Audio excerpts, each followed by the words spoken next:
पढ़ने पढ़ाने के क्रम में तो हम थोड़ा-सा आगे बढ़ते हैं। मैं इस क्रम में थोड़ा-सा पहले शुरुआत करता हूँ। मैं स्कूलों से गुज़ारिश करूँगा कि आप अपने बच्चों के साथ थोड़ी-सी काउंसलिंग करें। बच्चों को थोड़ा-सा कैटेगराइज़ करें।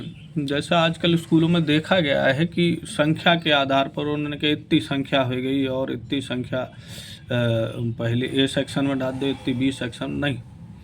आप उन सबको एक बार क्लास टीचर का कार्य ये नहीं कि आए यस सर, नो सर लगा दी। वो ये देखे कि वो बच्चे में कितनी काबिलियत है, उसकी जो पकड़ है वो कितनी है, वो किसी चीज़ को कितनी जल्दी पकड़ता है। यदि वो बच्चा बहुत जल्दी पकड़ता है, उसे एक सेक्शन में डालिए, उन सब बच्चों को एक सेक्शन में डालिए। दूसरे सेक्शन में मिक्स वाले बच्चों को जो पकड़ तो बनाता है लेकिन थोड़ा देर लगती है और उसको कुछ उदाहरण देने पड़ते हैं। तीसरा अपना सेक्शन बनाइए या तीसरा अपना एक बैच बनाइए कि जो बच्चा बिल्कुल ही इस प्रकार का है कि उम्र तो उसकी हो गई इसलिए हम उस क्लास में ले आए हैं, किंतु वो उस लायक नहीं है, तो हम उसको वही चीज़ दें।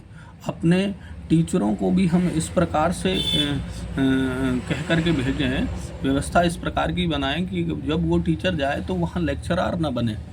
जो तीसरे सेक्शन में वो लेक्चरार न बने कि लेक्चर दिया और चले आए और चले गए।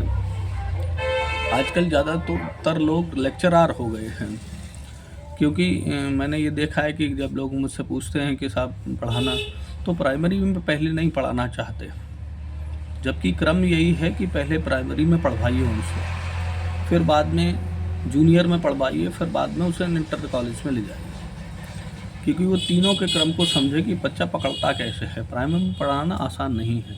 सबसे जो परेशान करने वाला है वो प्राइमरी में पढ़ाने परेशान करने वाला है।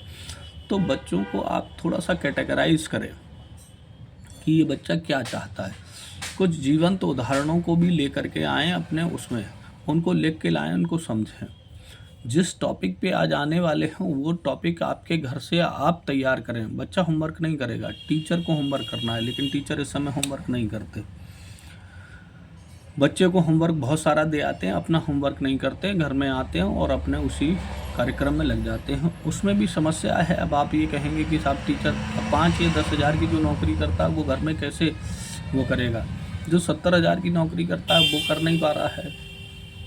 वो अपने मकान को बनाने में 70,000 रुपये मिले, आज ये डिज़ाइन बनाएंगे, आजकल वो डिज़ाइन बनाएंगे। वो ये करता है कि 5,000 मिले, 10,000 मिले, इसको कैसे करेंगे, वो बजट बनाने में चला जाता है।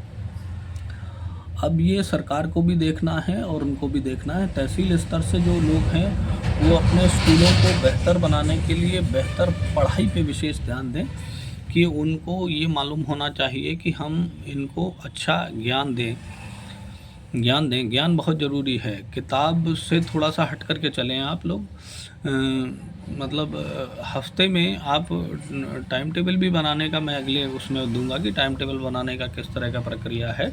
मैं अपने अनुभव दे रहा हूँ, मैं ऐसा नहीं हूँ कि मैं बहुत बड़ा ज्ञानी हूँ, लेकिन टाइम टेबल में भी थोड़ी समस्याएं हैं, वो आगे बात करेंगे हम। लेकिन जो हम पढ़ाने जा रहे हैं, जो हम देख रहे हैं, तो वो व्यवस्थाओं को, यदि आप गणित के अध्यापक हैं, आप विज्ञान के अध्यापक हैं, तो आप 6 दिन जो आपके वर्किंग पीरियड होते हैं, उन 6 दिन में से 6 दिन को कैटेगराइज कीजिए आप भी। 4 दिन हम ये देंगे, 2 दिन हम उन समस्याओं को सुनेंगे। तो वो समस्याएं किस प्रकार से आ रही हैं, उन समस्याओं को हम अपने जीवंत उदाहरणों से देंगे। यानी वो 2 दिन हमारे सिर्फ बोलने के होंगे और बच्चे के सुनने के होंगे, और वो लिखने का सिस्टम थोड़ा सा कम होगा। इसके लिए अगर उन्हें एक्स्ट्रा क्लासेस चलानी पड़े तो चलाएं। बात समझ रहे हैं? तो ये भी बहुत सारी चीज़ें मैं आगे भी बात करूँगा इस सिलसिले में, लेकिन अगर आप देख रहे हैं तो थोड़ा सा मुझे भी उत्साहित करें, मुझे भी प्रमोट करने का प्रयास करें, यदि आप सही मुझे समझ रहे हैं। अन्यथा जैसा चल रहा है वैसा तो है ही।